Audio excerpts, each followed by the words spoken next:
우리 이 시간 하나님의 말씀 같이 보시겠습니다. 하나님의 말씀은 구약성경 출애굽기 14장 15절에서 20절까지 같이 보시겠습니다. 구약성경 출애굽기 14장 15절에서 20절까지 보시겠습니다. 제가 가진 성경으로는 103페이지에 있습니다. 우리 한 절 한 절 교독하시겠습니다. 여호와께서 모세에게 이르시되 너는 어찌하여 내게 부르짖느냐? 이스라엘 자손에게 명령하여 앞으로 나아가게 하고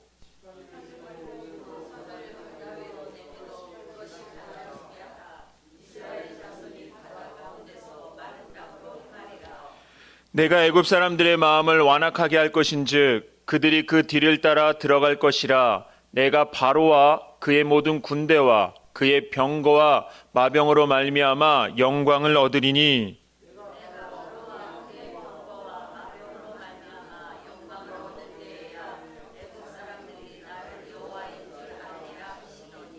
이스라엘 진앞에 가던 하나님의 사자가 그들의 뒤로 옮겨가매 구름 기둥도 앞에서 그 뒤로 옮겨 진과 이스라엘 진 사이에 이르러 서니 저쪽에는 구름과 흑암이 있고 이쪽에는 밤이 밝음으로 밤새도록 저쪽이 이쪽에 가까이 못하였더라. 아멘.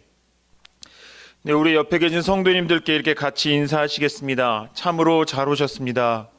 잘 오셨습니다. 참으로 잘 오셨습니다. 하나님께서 은혜 베풀어 주실 줄로 믿습니다. 아멘. 우리는 우리의 인생을 바라보면서 우리는 기도를 합니다. 하나님께서 우리에게 들어주셨으면 하는 소원이 있어서 그 기도 제목을 가지고 하나님께 간구합니다. 우리는 기도할 때에 우리의 신음까지도 놓치지 않으시는 주님이 우리의 기도를 들으시고 우리의 인생을 인도하시는 분이심을 믿고 기도합니다. 그러나 우리가 기도하면서 경험한 하나님의 인도하심은 때로는 우리의 소원을 그대로 들어주시는 적도 있었지만 때로는 거절로서 응답하시는 때도 있었다는 것입니다. 고린도후서 12장 8절에 보게 되면 이렇게 말씀합니다. 이것이 내게서 떠나가게 하기 위하여 내가 3번 주께 간구하였더니 라고 말씀합니다. 이 고린도후서 12장 8절의 말씀이 무엇인지는 잘 아시죠? 사도 바울이 육체에 가시가 있었습니다. 그래서 이 사도 바울이 이 육체의 가시가 자기 몸에서 떠나가게 해달라고 3번을 간구했다라는 말씀입니다. 이것 때문에 이 사도 바울이 가지고 있던 이 육체의 가시가 무엇인지 추측이 되게 무성했습니다. 어떤 사람은 간질병이다. 또 어떤 사람들은 담에색도상에서 주님을 만났을 때 그 강렬한 빛 때문에 시력이 완전히 회복되지 못했다라고 하는 여러 가지 추측이 있었습니다. 근데 어쨌든 이 사도 바울이 사역을 하는 곳에 의사 누가가 꼭 옆에 붙어 있었던 것을 보게 되면 이 사도 바울은 의학적인 도움이 없이는 살아갈 수가 없었던 몸 상태였던 것은 분명해 보입니다. 그래서 사도 바울은 이것을 놓고 고쳐달라고 기도했습니다. 왜냐하면 사도 바울은 자기의 몸이 온전해야 남은 자신의 삶을 더 주님께 드릴 수 있었기 때문입니다. 그런데 이 하나님의 응답은 바울의 기대와는 달랐습니다. 고린도후서 12장 9절에 보게 되면 나에게 이르시기를 내 은혜가 내게 족하도다 라고 말씀을 합니다. 이 고린도후서 12장 9절 나에게 이르시기를 내 은혜가 내게 족하도다라고 하는 이 말씀은 2가지의 의미가 있습니다. 첫 번째는 거절입니다. 그리고 그 다음 의미는 이 거절처럼 보이는 이 말씀 속에 지금 너의 상황이 하나님의 영광을 나타내는 데 최고의 상황이다라고 말씀을 하십니다. 그래서 이 12장 9절 이후에 10절, 11절을 보게 되면 너의 약함을 통하여 나의 강함이 드러나기 때문이다라고 하나님께서는 이렇게 말씀하십니다. 우리는 인생을 살아가면서 나는 약하면 안 된다라고 생각합니다. 근데 강해야 된다라고 생각합니다. 그래서 우리는 믿음을 가지고 내 강함을 달라라고 하나님께 구합니다. 그런데 하나님께서는 이 사도 바울의 경우를 보면 그 강함을 허락하시지 않습니다. 왜냐하면 사도 바울의 연약함마저도 하나님의 영광을 나타내는 도구로 하나님께서는 쓰시려는 계획이 있다는 겁니다. 그래서 이 모든 것들을 정리해 보게 되면 이 사도 바울이 이 육체의 가시를 제거해 달라고 기도했을 때 내 은혜가 내게 족하도다라고 하신 말씀의 의미를 우리가 이해하기 쉽게 요약을 하게 되면 너는 지금 너의 상황에서 너가 할 수 있는 순종만 해라. 내가 뒤는 책임진다라는 뜻입니다. 너는 지금 이게 있어야 하고 뭐가 있어야 된다라고 간구하지만 지금 너가 처한 상황에서 너의 믿음의 분량에 따라 할 수 있는 최고의 순종을 해라. 그 뒤에 열매는 내가 준다라고 하나님께서는 말씀하고 계시는 것입니다. 그래서 때로는 우리가 생각하기에 거절하시는 것 같은 응답을 우리는 받기도 합니다. 그러나 그 거절마저도 하나님께서는 우리에게 최고의 길을, 최선의 길을 주시기 위하여 하나님께서 우리에게 베푸시는 응답이다라고 하는 것을 믿으시는 은혜가 있으시기를 주님의 이름으로 축원을 드립니다. 그래서 내 인생, 내 뜻대로 되지 않아도, 내가 원하는 방향으로 나아가지 않아도 내가 생각한 것보다 더 큰 미래의 시야를 보고 우리를 인도하시는 주님을 바라보시고 나아가시는 우리 모든 성도님들 되시기를 주님의 이름으로 축원을 드립니다.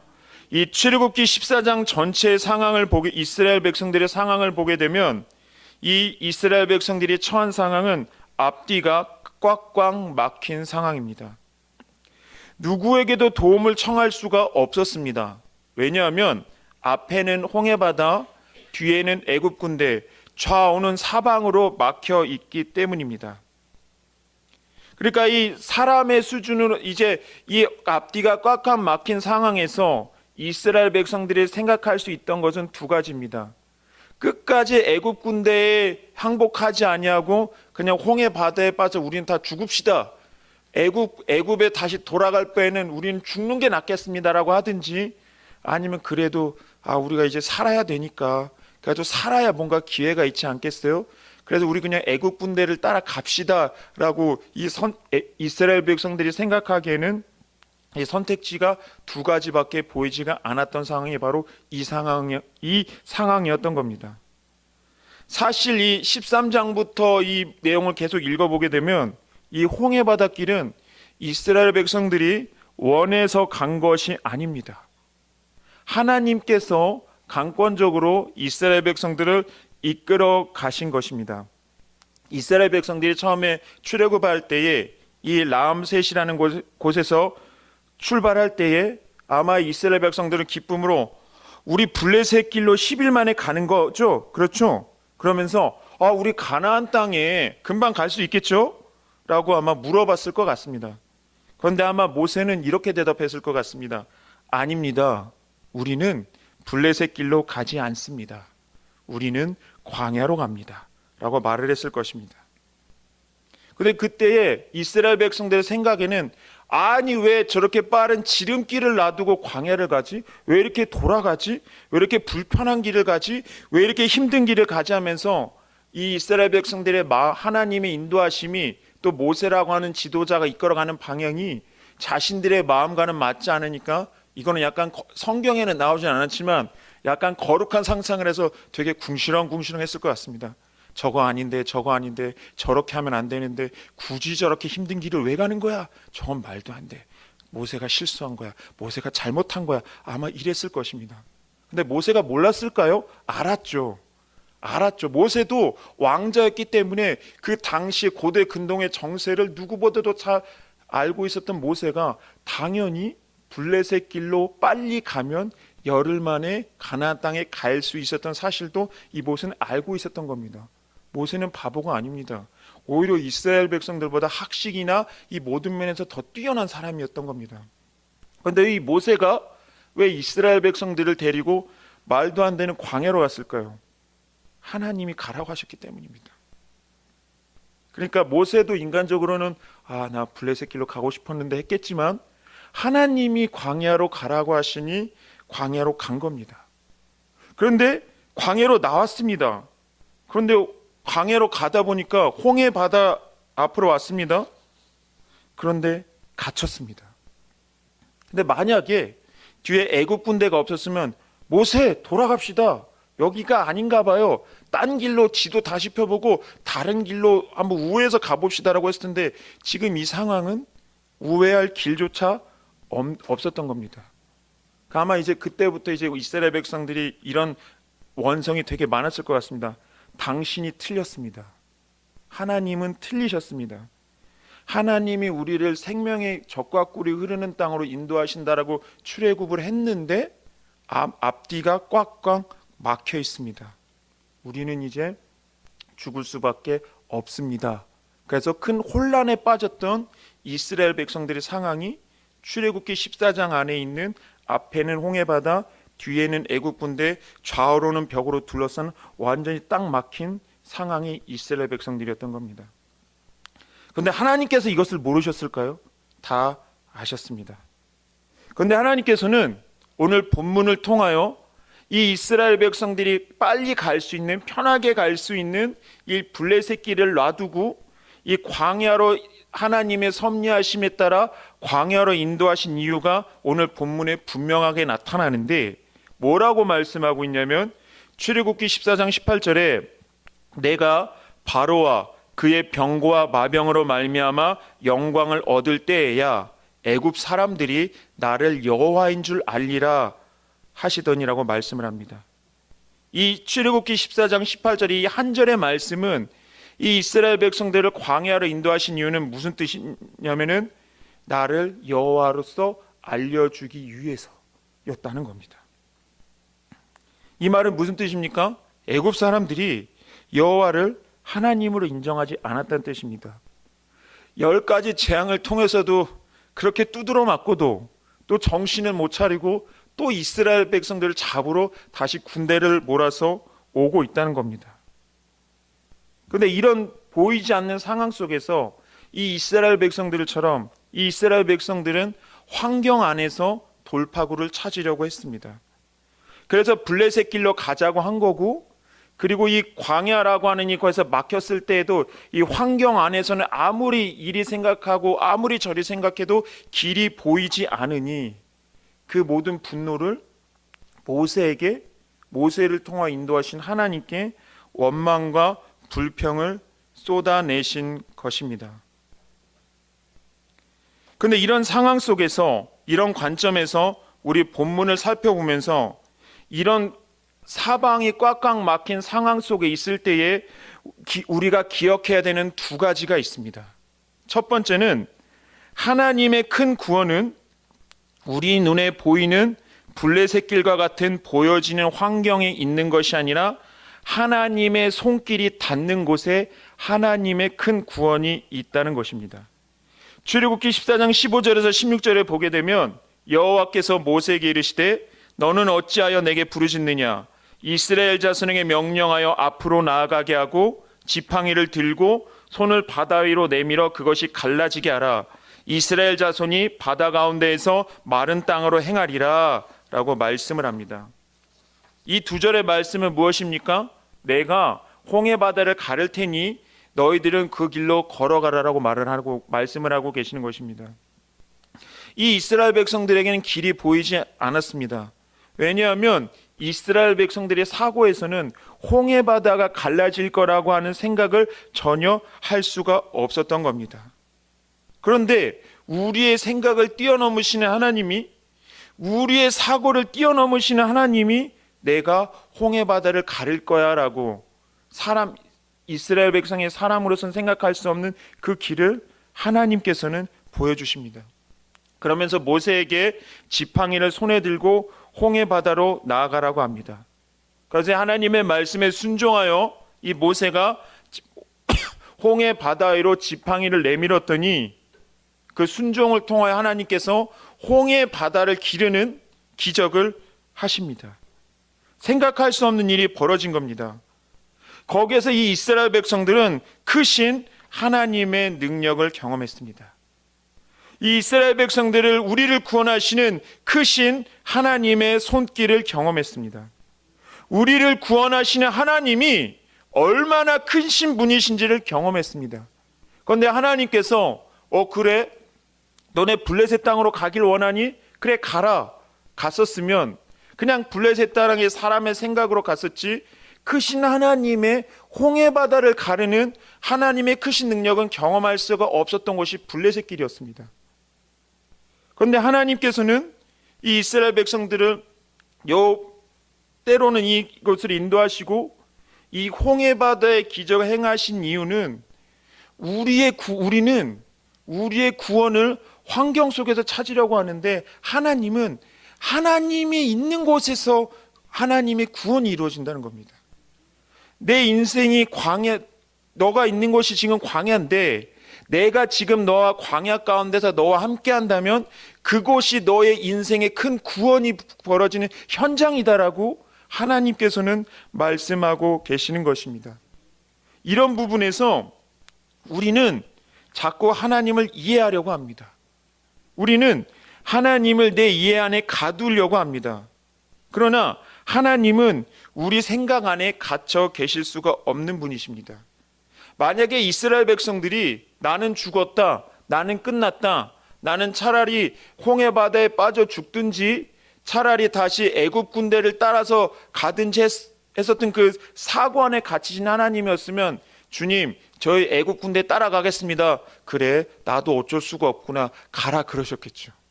근데 하나님은 그러지 않으셨습니다. 아니야, 내가 홍해바다를 가를 거야. 그러니까 너는 순종만 해. 아까 사도 바울이 얘기했던 것처럼 너는 내 말에 순종만 해. 뒤는 내가 책임질게 라고 이렇게 말씀을 하고 계신 것입니다. 사실 예수님이 십자가를 지셨을 그 당시에도 대부분의 사람들은 예수님의 십자가를 찬성하지 않았습니다. 예수님 십자가 지시면 안 됩니다. 예수님이 살아계셔서 우리의 지도자가 메시아가 되어주셔야지, 그래서 우리를 이 로마로부터 구원해 주셔야지, 거기까지만 생각을 했지만, 이 예수님은 하나님이 순종하심에 따라 십자가를 지셨습니다. 그런데 이 예수님이 계셨던 그 십자가의 그 자리가 하나님의 큰 구원이 일어났던 자리입니다. 그래서 사랑하는 우리 모든 복음의 빛 교회 성도 여러분, 우리가 지금 있는 이 상황 속에서 하나님이 우리와 함께하고 계시고 하나님이 나와 동행하시고 하나님이 내 인생을 이끌어 가시는 믿음이 우리에게 있으시다면, 지금 내가 있는 그 자리가 하나님의 큰 구원이 임하는 자리라는 사실을 믿으시는 은혜가 있으시기를 주님의 이름으로 축원을 드립니다. 내 인생이 광야여도 그 광야가 하나님의 손길이 있다면 그곳이 바로 구원이 이루어지는 곳입니다. 이 광야라는 말이 미드바르라는 말을 뜻인데, 이 미라는 말이 장소를 뜻하는, 이건 그냥 상식적으로만 알고 계시면 될 것 같아요. 장소를 뜻하는 접두사이고, 이 드바르라는 말이 다바르, 말씀하다라는 뜻입니다. 이 미라는 말이 장소라면 말씀이 들려지는 곳이라는 뜻입니다. 광야는 말씀이 들려지는 곳이라는 뜻입니다. 그러니까 우리가 생각하기에 광야는 아무것도 없고 황량하게 생각하는데, 근데 그 현장에 하나님의 말씀이 들려지는 곳이, 하나님의 뜻이 나타나는 곳이, 하나님의 역사가 나타나는 곳이 바로 광야다라고 성경은 우리에게 말씀하고 있는 것입니다. 그래서 우리가 어디에 있든지 어디를 가든지 하나님의 손길과 그 인도하심에 있는 곳이라면 그곳에 생명이 있는 줄로 믿고, 그 믿음으로 하나님의 손길을 따라 하나님의 인도하심에 순종함을 따라 나아가시는 우리 성도님들 되시기를 주님의 이름으로 축원을 드립니다.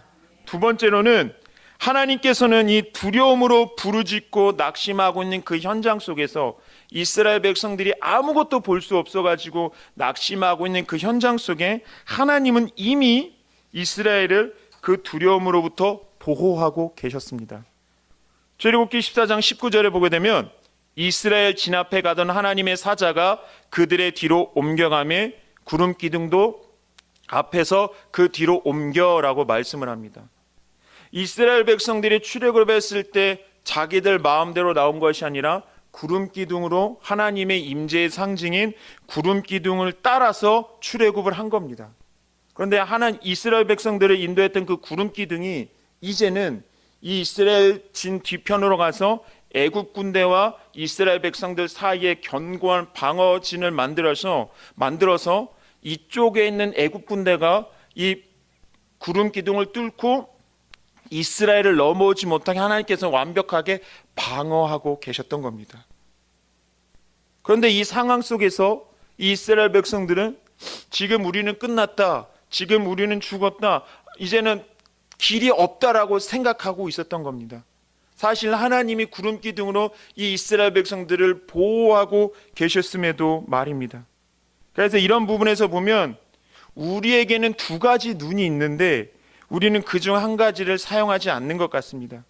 그것이 무엇이냐면은 우리에게는 상황을 분석하고 판단하는 눈과 그 상황을 뛰어넘는 하나님을 바라보는 믿음의 눈 두 가지가 있는데, 우리는 우리의 상황을 분석하는 눈을 가지고 상황을 바라보고 판단하고 분석은 하지만 이 상황을 뛰어넘어서 역사하실 주님을 바라보는 믿음의 눈을 잘 사용하지 않는 것 같습니다.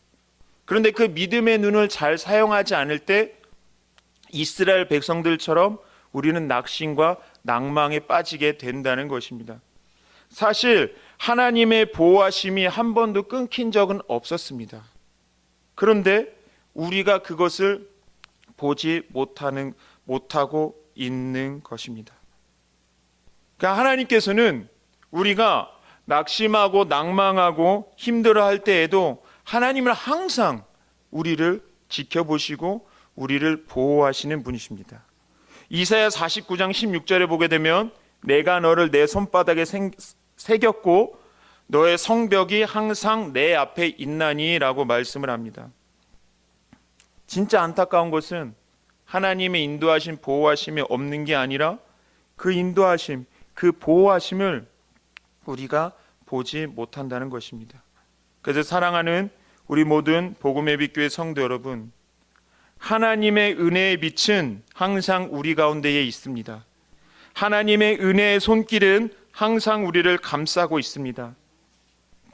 우리는 우리가 간구할 때에 우리의 만약에 그것이 보이지 않는다라고 한다면 주님, 내 믿음의 눈을 뜨게 하셔서 주님이 지금도 여전히 내 인생의 모든 광야에서 모든 어려움에서 나를 보호하고 계신다는 것을 보게 하옵소서. 그것을 보고 지금을 이겨나가게 하옵소서라고 간구하시는 은혜가 있으시기를 주님의 이름으로 축원을 드립니다. 말씀을 마무리하도록 하겠습니다.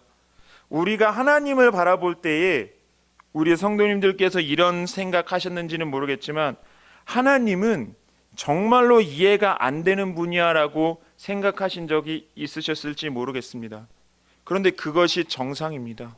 우리는 하나님을 이해할 수가 없습니다.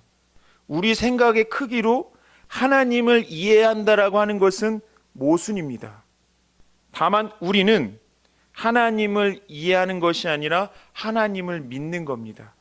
하나님을 믿고 내 생각으로는 이해가 되지 않아도 그분을 따라가는 것입니다. 선하신 주님이 우리의 인생을 가장 지금 아무것도 보이지 않지만 가장 선한 길로, 가장 좋은 길로 우리를 인도하실 것을 그 믿는 믿음으로 어린아이와 같이 하나님의 인도하심을 따라 우리의 인생을 주님께 맡기면서 가는 것입니다. 그러니까 아까 그 고린도 후서 12장 9절처럼 너는 순종만 해, 뒤는 내가 책임질게, 이 말씀을 붙잡고 우리는 그냥 주님을 따라가는 것입니다. 그래서 사랑하는 우리 모든 복음의 빛 교회 성도 여러분, 오늘도 우리 각자에게 허락하여 주신 이 모든 시간 가운데 하나님의 인도하심이 있음을 믿고 그 은혜로 살아가시는 그 주님을 신뢰하면서 각자에게 하나님께서 허락하여 주신 그 인생을 살아가시는 은혜가 있으시기를 주님의 이름으로 축원을 드립니다. 우리 이 시간 하나님께 찬양을 드리시면서 기도의 자리로 나아가시겠습니다.